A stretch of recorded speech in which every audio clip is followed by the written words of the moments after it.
There's a difference between connection and actually sitting here and like you are doing the work. So it's equivalent to you are in Nigeria, you are sitting here, and everything you are doing here is actually like you are sitting here and doing it. This concept of being on one system, but actually you are sitting on another system and working on that system is called SSH. Did you get that? Yes, sir. So when we said server 1 and server 2, we're just creating a system in California and another system in Nigeria. And then we're trying to show you what you need to put in place first of all before you can successfully connect from server, not connect, before you can successfully SSH from server 1 into server 2. So all of the process that we went through was to achieve the goal ultimately of telling you, oh, you know what? You are now sitting in Nigeria and you are working on Glo or MTN server directly.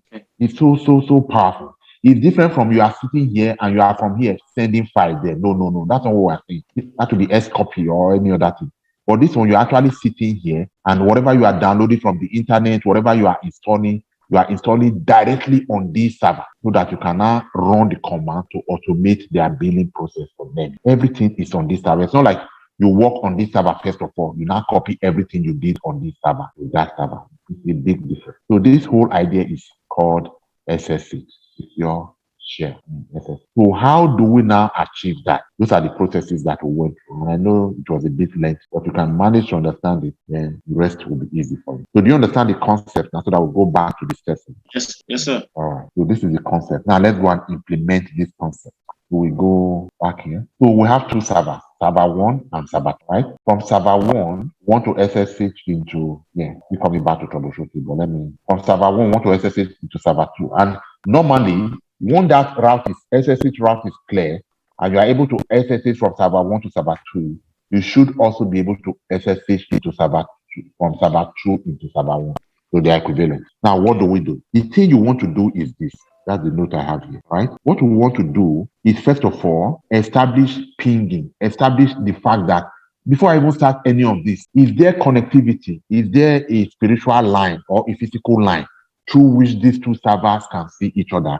That was the pinging that we took care of. Having established pinging, you have not established SSH. In fact, it just shows that there's connectivity. It doesn't guarantee that you'll be able to download or connect or do anything. It just shows that there's a route. Now, the first thing you want to do is generate a key pair. So the idea of key pair is this system, one system will generate two keys. That's why it's called a key pair. It is only the system to which it gives this other key that it can establish SSH with. Because security share, the S there means security. So this is the security. This key is the security. If I share this key with another server, then it means that me and this server and that server have agreed to a three-way handshake. You are my friend. We are friends now. We can connect.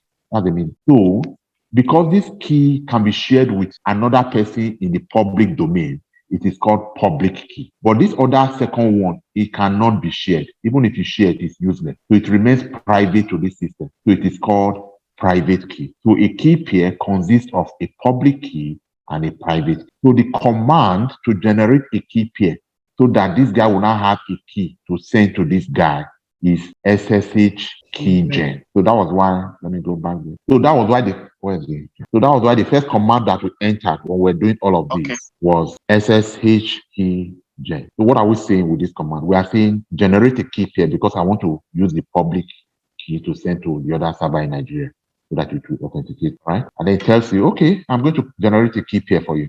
Can you see it? And I'm going to save your key pair, one of them in this queue. Just say, press enter to accept. So you press enter to accept. It tells you, well, this is just command. There's already one there. Do you want to override for this experiment? Let's see. And then ask you, what password do you want to assign? Are you still following? Yes, sir. Okay. For simplicity and for most books, enter. Yes, it's just enter. Right. So let's not complicate matters by entering password. It's not really, this is not a security threat. Don't worry about it. But for now, enter. Are you sure you want nothing for your password? Yes, I'm sure. Enter. So this way you have generated a key pair. The private key has been saved into that file for you, and the public key has been saved into this file for you. All right, beautiful. So what's the next thing you want to do now?